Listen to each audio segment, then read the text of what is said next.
समय थोड़ा है इसलिए संक्षिप्त में बताऊंगा। अब दो प्रकार से मानव शरीर प्राप्त होता है, और दूसरा ये था कि सत्संग केवल परमात्मा ही आकर बताते हैं, यथार्थ ज्ञान स्वयं भगवान बताते हैं। तो वो परमात्मा 600 वर्ष पहले आए थे, उन्होंने यथार्थ ज्ञान दिया और वो अच्छी आत्माओं को मिलते हैं और उनको फिर यथार्थ ज्ञान से परिचित कराते हैं। उसके लिए परमेश्वर ने स्वयं कहा है, चारों युग में मेरे संत पुकारे, कूक कहा हम हेल रे, हीरे माणक मोती बरसे, ये जग चुगता ढेल रे। चारों युग में मेरे संतों ने आवाज लगा लगा कर, हेला देकर, आवाज ऊंचे स्वर में गूंज गूंज कर बोला है। और हमने भी चारों युग में मेरे संत पुकारे, मेरे संत जो मुझसे परिचित हुए, और कूक कहा हम हेल रे, हमने सब जगह आवाज लगा लगा कर ढोल के डंके पर कहा कि तुम साधना गलत कर रहे हो, तुम अपने ग्रंथों से परिचित नहीं हो बच्चों, हम जो ज्ञान दे रहे हैं ये मोक्षदायक है, तुम्हारा पाप नाश करेगा, तुम्हें सुख देगा। तो जो यथार्थ भक्ति मार्ग रूपी हीरे मोती लाल वो तुमने स्वीकार नहीं किए, और आन उपासना शास्त्र विधि त्याग कर मनमानी पूजा करके वो कंकर पत्थर इकट्ठे कर लिए जो जिनकी कोई कीमत आगे नहीं मिलनी आपको। तो यहाँ बताते हैं, चारों युग में संत पुकारे, कूक कहा हम हेल रे। और ये सत साधना मोक्षदायक ज्ञान और भक्ति रूपी हीरे माणक मोती बरसें, ये जग चुगता ढेल रे। हमरा ज्ञान किन्हें ना सुनिया, और पर भी लेन जात है दुनिया। हमारा ज्ञान कोई सुनता नहीं, और वहाँ पर भी में नहाने जाते हैं उस तालाब में जहाँ इन शास्त्र विरुद्ध ज्ञान देने वाले साधकों ने, संतों ने मिसगाइड किया हुआ है। वहाँ कुंभ का मेला लगेगा, उस तालाब में नहाने से मोक्ष हो जाएगा। आपसे पहले तो कछुए मछलियाँ मेंढक रहते हैं, वही मुक्त हो जाते हैं, आपसे पहले उसके अंदर ही पड़े हैं वो। अरे बोले आदमी है, कहीं गीता जी में लिखा कहीं पर ये जा करके पर भी लेकर आओ, या कोई अन्य मंत्र जाप करो, या श्राद्ध निकालो। बल्कि मना किया है श्रीमद् भगवद गीता में 9वें अध्याय के 25वें श्लोक में कहा है कि जो भूत पूजते हैं वो भूत बनते हैं, जो देवों की पूजा करते हैं देवलोक में जा करके उनके नौकर लगते हैं, वहाँ चले जाते हैं, और जो पितर पूजते हैं वो पितर लोक में चले जाते हैं, और मेरे पूजने वाले मुझे प्राप्त होते हैं, यानी ब्रह्मलोक में चले जाते हैं। और फिर वो 18वें अध्याय के 62वें श्लोक में कहता है कि उस परमात्मा की शरण में जा जहाँ जिसकी कृपा से तो परम शांति को, सनातन परम धाम को प्राप्त होगा। तो कहीं पर भी पूरी श्रीमद् भगवद गीता में ना कोई तीर्थ, ना व्रत, और ना ही किसी अन्य उपासना का प्रमाण है। तो हमने शास्त्र विधि अनुसार साधना करनी है जो हमारे सदग्रंथ बताते हैं। सदग्रंथों में आपको पहले भी बता दिया कि जो वेद हैं, चारों वेद ये गॉड गिवन है, लेकिन 5वां वेद गुप्त था, इसने छुपा दिया। उसमें कंप्लीट कोर्स था, पूरा मोक्ष मार्ग था, पूरा ज्ञान था, वो नहीं रखा। तो परमात्मा स्वयं आकर वो ज्ञान देते हैं। उस ज्ञान के अंदर ये पूरा कोर्स है मोक्ष प्राप्ति का, यहाँ के सुख प्राप्ति का, आपके संस्कार में, प्रारब्ध में, आपकी किस्मत में लिखे हुए पाप को टालने का। ये साधन वालक ने वर्णित किया है जो दास के पास उपलब्ध है, इसको प्राप्त करो। अब जो सत्संग आज सुनाना चाह रहा था दास, उसकी अब भूमिका बनी है 2 घंटे में। अब 2 प्रकार से मानव शरीर प्राप्त होता है।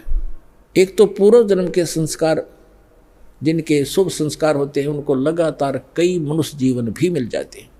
लेकिन उन जब कभी पुण्य संस्कार कभी कब बनते हैं, जब परमात्मा तीसरी सतिथि का रूप धारण करके कभी किसी क्षेत्र में प्रकट होते हैं, और वो अपनी किसी प्यारी आत्मा को यथार्थ ज्ञान बता जाते हैं। उसके कारण फिर आसपास के क्षेत्र में वो ज्ञान कुछ समय तक ठीक चलता है।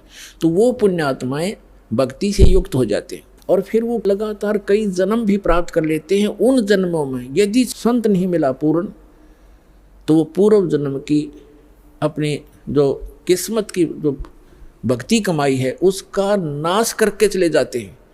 उनको सुख तो होता है पहले जन्म की कमाई से, और वो सोच रहे हैं कि हम जो साधना करें इसी से सुखी है। तो ये भ्रमणा उनको बनी रहती है। तो जितने आज दास देख रहा है, राधा स्वामी, धन धन सतगुरु, जय गुरुदेव, आसाराम, सुधांशु जी, ये जितने भी कृपालु और ये क्या नाम है कुमार स्वामी, जो 10-10, 15-15, 20-20, 30-30, 40-40 वर्ष से इनके पास रहे, जब तक इनके पुण्य पुछले पूर्व जन्म के चले तो ये सुखी नजर आवे थे, साधना वो गलत कर ही रहे थे। अब उनकी ऐसी दुर्गति हो रही है, रो रो कर आ रहे हैं ये सतपाल जी के पुजारी और ये बालयोगेश्वर के पुजारी अनसा देश वाले। अब ये रोते हैं आकर के।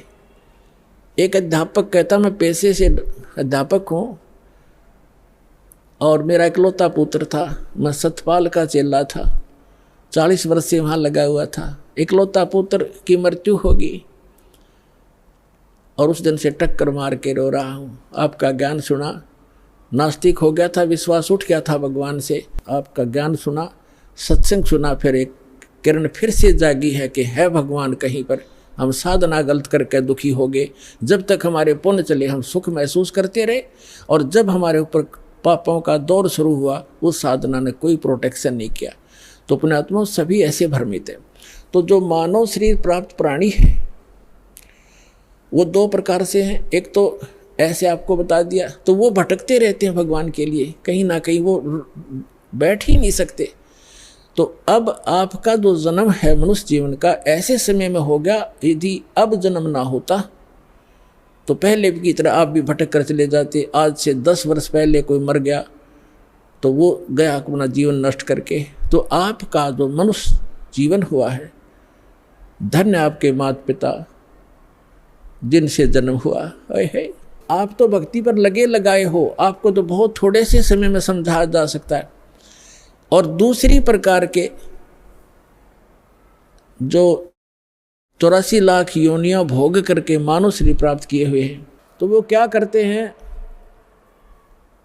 उनको आप कितना ही कोशिश करो वो ठीक है, परिश्रमी भी होते हैं, क्योंकि पहले पशु पक्षी बनकर सारा दिन परिश्रम में लगे रहते थे रोजी रोटी के लिए।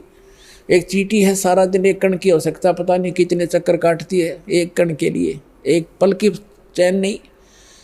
तो उनका स्वभाव ये होता है कि माया के लिए संघर्षशील रहते हैं, भक्ति के लिए कहते हैं तो कहते हैं मुझे समय नहीं, और भक्ति सुनाना चाहते हैं तो उनके गले उतरती नहीं, उठकर चले जाते हैं। तो क्या बताते हैं कबीर साहब, कहते हैं कबीर पिछले पाप से हरि चर्चा ना भावे ना सुहावे, कहूँगे कह उठ चले ना और बात चलावे। जो पूर्व जन्म के संस्कारी प्राणी नहीं होते हैं या जिनके पाप कर्म अधिक बढ़े हुए होते हैं, उनके सामने सत्संग की चर्चा की जाती है भगवान की, तो उसके 3 लक्षण हैं। जो भक्तिहीन कर्महीन प्राणी होता है, कबीर साहब कहते हैं कबीर पिछले पाप से हरि चर्चा ना सुहावे, और कहूँगे चर्चा चलते लटके लेगा, और ना कोई और चर्चा शुरू कर देगा। अच्छा सुन, एक बात सुन मेरी, वो फलाना काम ऐसे था, वो जैसे आप कोशिश करते हो कोई रिश्तेदार भाई बहन मित्र को चर्चा सुनाते हो, 2 सेकंड सुनता है, फिर वो ध्यान ऐसे ऐसे रहता, ऐसा है ना वो एक काम जो आप वो ऐसे हो गया उसको ऐसे हो गया, आपको भी डिस्टर्ब कर देगा, आप बताना चाहते हो। और तीसरा कहते हैं फिर मुझे काम याद आ गया, फिर मिलूँगा, उठ कर चल जाएगा।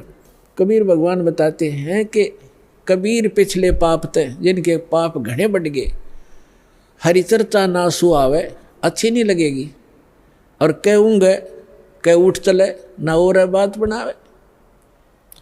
तो ये उस व्यक्ति के लक्षण हैं जो पिछले जन्म के पापों से ज़्यादा ग्रस्त है। सीधा ही वो 84 लाख प्रकार के प्राणियों से, पशु पक्षियों की योनि से प्राप्त सीधा मनुष्य जीवन प्राप्त किया है। तो उसके अंदर भक्ति प्रवेश करना बड़ा कठिन होता है, लेकिन हो जाती है। उसको थोड़ा ज़्यादा समय लगेगा इस ज्ञान को समझने में, और शुरुआत एक बार हो जाती है, धीरे धीरे किसी